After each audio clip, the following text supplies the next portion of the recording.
مرحبا يا أخواتي أعتذر لكم سلام كتلو لي تسفاي قبر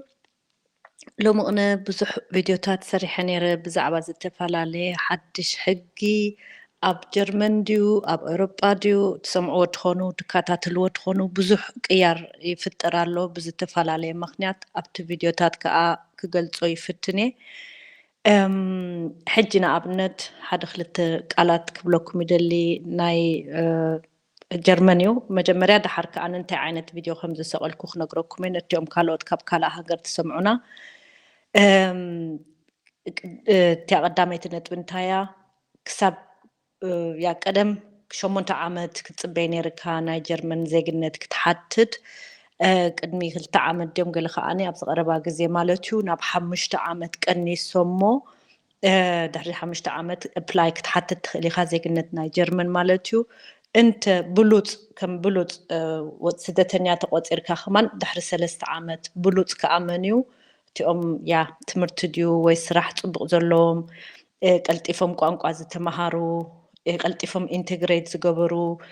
ማለትዩ ኣብኡ ኸማን ነጥብታት ኣሎ መዓስ ኢኻ ክትሓትት ትኽእል እቲ 5 ዓመት ጥራይ ኣይኮነን ወሳኒ ኣብ ካልእ ቪድዮታት ኩሉ ገሊፀ ኣለኹ እንታይ እንታይ ክትማልእ ኣለካ ሕጂ ግን ኣብዚ እዋን እዚ ቱርቦ ኣይንቢርገሩን እዮም ዝብልዎ ነይሮም ከምዚ ቅልጡፍ ማለት እዩ ፋስት ትራክ ቀልጢፍካ ድሕሪ 3 ዓመት ስኒ ክትገብሮ ሕጂ ግን እዚ ኣብዚ እዋን እዚ ብዙሕ ሰብ ይቃወሞ ኣሎ ኣይድግፍዎን እዮም እቲ ህዝቢ ኣይድግፎን እቲ 3 ዓመት ስኒ ጭራሽ ጠጠው ክብል ኣለዎ እዮም ዝብሉ ዘለዉ ካብ ዴሞክራሲ ስለ ዝኾነ ከዓ ነቲ ህዝቢ ክሰምዕዎ ኣለዎም ተቃውሞ ስለ ዝበዝሑ ኣብ ከምኡ ምቁዋም ስለ ዝበዝሐ ኣብ ከምኡ ሕጂ ናብ 5 ዓመት ክቕይርዎ ደልዮም እቲ 3 ዓመት ጭራሽ ከም ዘይፍቅዱ ኣይተወሰነን ግን ከምኡ እዩ ዝበሃል ዘሎ ሕጂ ንዓይ ኣነ እንታይ ስለምንታይ ዝምፃልኩም ዘለኹ እንተ እስኻትኩም ካብቲኦም ያ ብሉፃት ትበሃሉ ማለት በትናቶም ክራይቴርያ በትናቶም ነጥብታት ዝወስንዎ እንተኮንኩም ሕጂ ቀልጢፍኩም ክተመዝግቡ ክትሓቱ ኣለኩም በርከ ክንቅይሮ ኢና እዮም ዝብሉ ዘለዉ ናብ 5 ዓመት ጀርመን ሕጂ ካብ ምስ ኩላትን ናይ ኣውሮጳ እንድሕር ኣወዳዲርናዮም ካብቲአን ሞደሬት ዝኾነ ዓድታት እየን ማእኸላይ ክትብለን ትኽእል ኢኻ ገሊኡ ዓዲ ብቐሊሉ ይህቡኻ ዜግነት ከም በዓል ስዊድን ይሓይሽ መስለኒ ወይ ፈረንሳ ኸማን ፈረንሳ ሕጂ ቀደም ሕጂ ከመዩ ኣይ ዶንት ኖ ግን እንድሕር ተወሊድካ ኣውቶማቲክሊ ፈረንሳዊ ኢኻ ተቐማጢ ዲኻ ወይ መገሻ ጥራሕ ዲኻ ዘለኻ ከምኡ እዩ ነይሩ ብጣዕሚ ቀሊል እዩ ነይሩ ቀደም ፈረንሳ ንኣብነት ኣብ እሳቶም ሕጂ ንሕና ከዓ ጀርመን ከዓ ከምዚ ማእኸላይ ደረጃ እዮም ዝቁፀሩ ኣብ ከምኡ ብሕልፊ ኣብ ዝቐረበ ዓመታት ቀልጢፎም ይህብዎ ነይሮም ነቲ ህዝቢ ስለምንታይ መታን ቀልጢፉ ኢንተግሬት ክገብር ማለት ስኒ እንድሕር ወረቐቶም ረኺቡስኒ እቲ መሰሉ ከዓ ምስኡ ስለ ዝበዝሕ ዝያዳ መሰል ኣለካ ንኣብነት ጥርናፈ ስድራ ቤት ክትገብር እንድሕር ደሊኻ ድዩ መሰልካስኒ ይልዕል ካብ ናይ ስደተኛ ወረቐት ጥራይ ክትሕዝ ንመሰልካ ኢልካ ከዓ ትገብሮ ዘለኻ እምበር ያ እሳቶም ከዓ ሞ ኢንተግሬትድ ክትከውን መታን ነቲ ዓድስኒ ዝያዳ ክትኣምነሉ ይደልዩ ማለት እዮም and ያ ወይ ፐርስፔክቲቭ ማለት ስኒ እቲ መጻኢናትካስኒ ዝያዳ ፕሮግራም ክትገብር ብቐሊሉ ስለ ዝደልዩ ይህቡኻ ማለት እዩ ሽዑኡ ነቲ ብሕልፊ ስራሕ እንድሕር ኣለካ ቋንቋኦም ትኽእል እንድሕር ኮንካ እቲ ነጥብታት ክተማልኦ ዘለካ እንድሕር ኣማሊእኻ ካብኦም ገንዘብ ትፅበይ እንድሕር ዘይኮንካ እዚ ዝኾነ ገበን እንድሕር ዘይገበርካ ብቐሊሉ ይህቡኻ ከም በዓል ዴንማርክ ኦስተራይሽ ገሊኡ ዓድታት ከዓ ከቢድ እዩ ናቶም ዜግነት ክትረክብ ስለዚ ኣብ ማእኸላይ ደረጃ እያ ትርከብ ጀርመን ናይ ገሊኦም ብጣዕሚ ከቢድ እዩ ናይ ገሊኦም ከዓ ብጣዕሚ ቀሊል እዩ ክትብሎ ትኽእል ኢኻ ኖርዌይ ከማን እንድሕር ዘይተጋገኹም ምስቲኦም ደሓን ዝኾኑ ቀልጢፎም ዝህቡኻ ኮይኑ እዩ ዝስምዓኒ ግን ናብ ታሕቲ ፀሓፍሉ ይርግፅን ኣይኮንኩን ኣብኣ እሶ ሕጂ እንተኽኢልኩም እቲ ዝማላእ እንድሕር ተማልእዎ ኮይንኩም ንዓኹም ከማን ዝያዳ ውሕስና ክህልወኩም እቲ ሕግታት ከዓ 10 ግዜ ከምዚ ዶ ክንገብሮ ከምዚ ዶ ክንቅይር ስለ ዝብሉ ዘለዉ ምዚ ኩነታት ዘሎ ማለት እዩ እንተኽኢልኩም ቀልጢፍኩም ሕተቱ ንዓኹም ድዩ ንደቅኹም ድዩ ናይ ደቅኹም ጥራይ ከማን እንድሕር ጌርኩም ፅቡቕ እዩ ማለት ብኡ ጥራይ እንድሕር ተዓዊትኩም ንባዕሉ ዓብዪ ዕድል እዩ ማለት እዩ ስለዚህ بحلف فاميلي نحر فاميليان تسوق ክትገብሩ ደሊኹም ማለት ጥርናፈ ስድራ ቤት እንድሕር ትገብሩ ኮይንኩም ኣገዳሲ እዩ ከማን ፋሚሊን ናኽትጉ እንድሕር ኣለኩም ወይ ፋሚሊን ቱዛም ፊሩን ዝበሃል እንድሕር ኣለኩም ኣገዳሲ እዩ ቀልጢፍኩም ክትገብርዎ ዝያዳ ዕድል ኣለካ ከማን ሽዑ ክትዕወድ ቀልጢፍካ ማለት እዩ بركز سويتات كمان أوكي أي تطعون بلوينا قال أي بلون جن زيادة كابدو ويخوني إذا بحالمبر تطعون أي بلونهم نتي سبسيدير نشوت سلوم جن نعوم كا بتعم خبيت خون يوم على تجن كن يخمان كم ينيرو سبسيدير نشوت سلوه كل جزء بقليله أيام تقول كان ينيرون بركنات كا خمان سندرو عقبة زحاتت كاس مولو أيكونن سلازق قطر مالتي يا سلازي نعاي زي أنتي أنت بتاعتنيرن أنت صريح اللخ أبتي فيديو زي قلنا كتير من كتحطت كلها مرمراتات اللخ تمالو أزلكها التمرمراتات كا أنت خمسة حطها أبت مرمرة أم تأيو نير اللخو السنة حتى قداسنا تالكم السورة أيو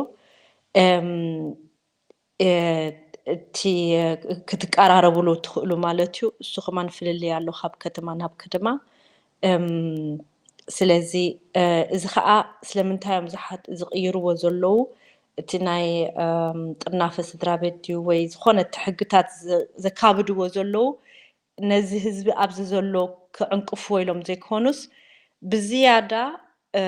ዝያዳ ሰባት ከመፁ ዝያዳ ስደተኛታት ከይመፁ ኢሎም እዮም زي ماغنيت فيكون مالتسني جرمن بقليل يخاور غتركب جرمن كم زي صبغ يقال يلومسني زيادة تسنتتنيا تاتسنك قنسوا ام زدلي بحصيرو اذا خاص لمن تاي نحريلنا كله حتو ناي غنزبي جرمن على ابز اوان زسني عدانا عدا اخوينا زلا سو كم قدمو خاتي ايكونومي يلن اتوت ناي قرص كم قدمو يلن أتصبق قنيسولو تي منجست زرخبو قرط مسؤ خاني تي جبنات زلو أبز عد خمان كم زنسوم أو قليو أب زيناتات السخاء أفرحوا مالو كموتات كأسل زبزحة بحفظ خمس زي سنبدكا بخراخ ندز سبتهاري موم كم زي تفتمو حد خلت خمان كيس سامت الله أبتي ناتي يوتيوب تي زنبرة بز قربا جزي ببزحز لبرة أو سويتات كأس لزفرحهم تهزب خاص لزق أو موزلو تمنجس خاص زيادة قرط لز حتى تزلون تهزبي زيادة قرط نحر حاتي تخاص مو أبيت أفعل له قبل التهزب خاص نورماليو and of course كأ زنا أوكرانيا خمان السو خمان عب ترايت أوجو زوج زلو مالتيو أو خمان بخمسني تي وصاي زلونه تي منجستس بزي حلو كاب قدمو مالتيو and تغييرات كن ليوغن كا بوزيتيف يوم هذا اتناي ميني جوب زبلكو ابتي حدشتي كستات حقتات حسيبو موزلو بزعبا ميني جوب اسنو ابنت كابت دسبلكايو قاليو خاني كمت نحنا نصبيو وين دليو اين خون كن دحال راي وبعلهم إذا خا كم حسابي كله زلوا كنجبروينا يوم زبلو زلوا بركة من تي هزب خا هم أسلز حتى زلوا سلزق أو مو زلوا تأكيد كسب حجي deswegen رأي wo كتقراربو und dann تي ناي جرمن تراي كون حدشتي كل حاجات كمان نو أوروبا أنا كله بحلفي زي ناي تسلم جنزب كما جرم كاتاتلو خمس دليو سويتات كله كمان بزح نجر أو إتات رأيوه حدشتي حقتات حاسبه مزلو كوت وزدليو انت خو خونو أنا زي إن فيديو تات بزعبة زي كنت نايجر من ديو ناجلة أب حدش حقت بالبلاي ليست هلاتكم أو إذا تفعلوا فيديو تات هلكم ويدما تناي جنزب أمس يزلو خناي ديجيتال مانجي ويتي حقتات حاسبه مزلو بحج خمان جنزب تبلك بلاي ليست هلاتكم and ከምቲ ዝሰማዕኹ ኣብዚ ቀረባ ግዜ እንድዒ ስኻትኩም ኣብኡ ኣርሙኒ ሕጂ ብዙሓት ኤርትራውያን ናቶም ታሴራ ወይ ፓስፖርት ከናውሕዎ እንድሕር ደልዮም ከም ቀደሞ ኣይህብዎም እዮም ዘለዉ ናይ 3 ዓመት እንድሕር ነይርካስ ናይ ግድን 3 ዓመት ይህቡኻ ማለት ኣይኮኑን ኣብኡታት ንገሊኦም ይቕንሱሎም ኣለዉ ኣብ ኣኸማን ቪድዮ ሰሪሐ ነይረ እንድሕር ከምኡ የጓንፈኩም ኣሎ ልጢፍኩም ማለት ብዘይ ምኽንያት ከምቲ ኣነ ካብ ጠበቃታት ዝፈልጦ ከቕንሱልካ ኣይፍቀደሎም እዩ ኣብኡ ኸማን ስንስቑ ኢልኩም ኣይትቐበልዎ እቲ ምኽንያት ብቑዕ እንድሕር ዘይኮነ እቲ መጀመርያ ዕቑባ ዝሃብኹም ይግባኣኩም እዩ ዝብል እቲ ሕጊ ከምቲ ሓንቲ ጠበቃ ዘርዳእትኒ ኣብ ከምኡ እንታይ ምስ በልኩም መሊስኩም ሕተቱ ወይ ድማ ቪዳሽ ፕሩኽ ክበሩ ኣዞ ቪዳሽ ፕሩኽ ማለት ከዓ እግባይ ማለት እዩ ሓቀይ እሱኢታት ክትገብሩ ይሕብረኩም ማለት እዩ ኤክስትራ ቪድዮ ኸማን ኣላ ፀገም ናይ ወረቐት እንተለካ ትብል ኣብቲ ፕሌይሊስት ሓድሽ ሕጊ ረኣይዎ ኣብኡ ገሊፀ ኣለኹ and እቲ ናትኩም ተመክሮ ከዓ ነገሩና እሞኒ እዚ ዝብሎ ዘለኹስ ከምኡ ድዩ ናይ ብሓቂ ንብዙሓት ኤርትራውያን ይቕንሱሎም ኣለዉ ዶኒ እቲ ናይ 3 ዓመት ዝነበሮም ስኒ ንውሕዳት እዮም ናይ 3 ዓመት ዝህቡ ሓቂ ድዩ ወይ ናተይ ርድኢት ጥራዩ ዝሰማዕኽዎ ጥራዩ ናይ ውሱናት ሰባት እዩ እዚኢታት ከዓ ክትተስፋ ነገሩና እሞኒ ናትኩም ከመይ ትተመክሮ ምኽንያት ከነይርዎ ድዩ ኣብ ምኽንያት ዘለዎ ሕጂ ንኣብነት እንድሕር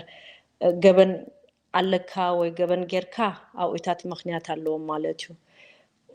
ግን ኣብኡ ኸማን እንተ ገበን ጌርካ ኸማን ስኒ ናይ ግድን ኣይኮኑን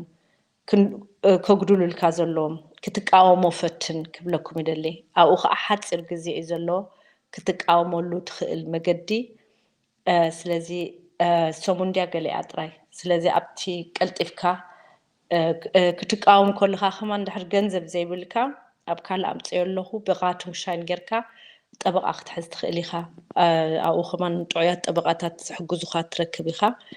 ኣብኡ ክትፍትሾ ይሕብረካ ማለት እዩ ቴንክ ዩ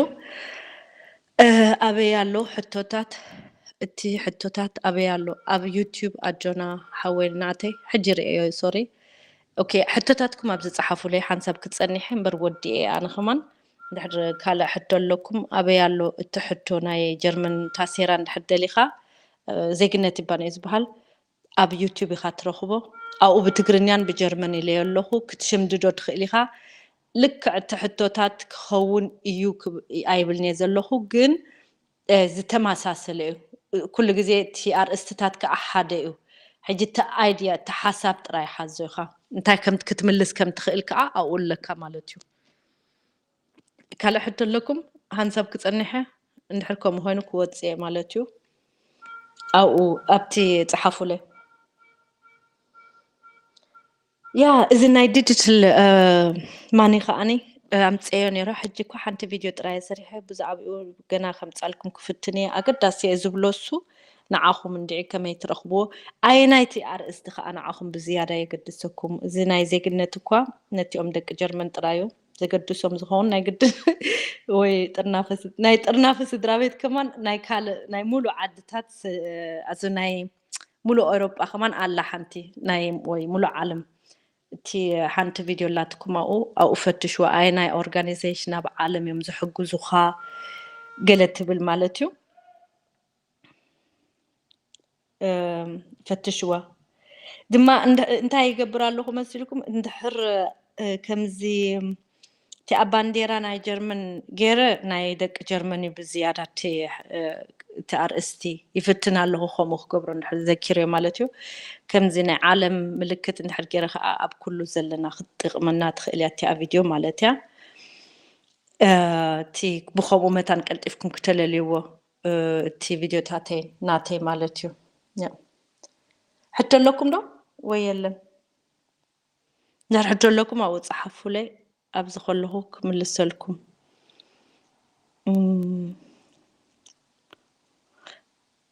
እንታይ ከተማልእ ከም ዘለካ ከዓ ኣብ ካልእ ቪድዮታት ገሊፀዮ ኣለኹ ቅድሚ ሕጂ ቪድዮታት ሰሪሐ ነይረ ብዙሕ ኣሎ ኣብኡ እንታይ ሞ እንድዒ እቲ ኣርእስቱ ኸማን ይርስዖ ኣነ በዚሑ بزحو اوكي اسك ارستات كنغركم حدا خلتتي ام اب تيك توك تسمعون زلهم ازي اسبيزا حاسر ايو زي ناي جرمانينا ابنت تسلم ገንዘብ ብሓድሽ ኣገባብ ክካተትልዎ እዮም እዚ ከዓ ሓቂ እያ ክመፅእ እዚ 2026 ሕግታት ዝቕየር ክሳብ ኣዞ ኣይተወሰነን ኣሎ ግን ናብኡታት እዩ ዝኸይድ ዘሎ ያ ዊን ዊን ሲትዌሽን ሓንቲ ቪድዮ ላትኩም ድሓን ባዕልኩም ረኣይዋን ድሕሪ ተገዳስነት ኣለኩም እዚ ናይ ክሳይ ማለት እዩ ናይ ሂወትና ዊን ዊን ሲትዌሽን ኣብ ዕላማኻ ዝሕግዘካ ኦኬ እዚ ከማን ናይ ሂወት እዩ እስኪ 45 ኦኬ ኦኬ ኣያእቲ ኣብ ዶብ ይፍትሹ ኣለዉ ዝያዳ ሕጂ ኣብዚ እዋን እዚኣ ከማን ቪድዮ ሰሪሐ ነይረ ኣብ ሕልፊ ኣብ ጀርመን ግን ኣብ ካልእ ዓድታት ከማን ሽዑ ይመልስዎም ሓድሽ ኣገባብ ሰረቕቲ ክሰርቁና ዝኽእሉ ኣብ ኢንተርኔት ኣብዚ ከማን ዝተፈላለየ ቪድዮ ኣሎ ብርክ ብዙሕ ኣገባብ እንዲ ዘለዎም ነቲኦም ሰረቕቲ እሱ ከማን ክትፍትሽዎ ትኽእሉ ኢኹም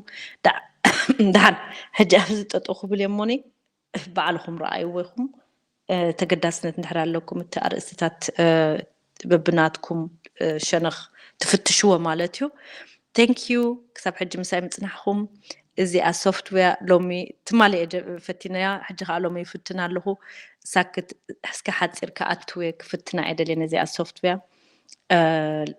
ሶ ብከምኡ ሕጂ እዚ ኣብ ክንዲ ቪድዮ ዝሰርሕ ስኒ እዚ ኣነ እሽተይ ሓበሬታ ክህቦም እሞ በዚኣ ሶፍትዌር ኢለ ኣብኡ ክፍትና ደልያኣት ማለት እዩ ኔክስት ታይም ከምኡ ይራኽበና ኣጆኹም ኣጆና ባይ እስከ በየኒ ዝውፅእ ኣብዚ just a second thank you bye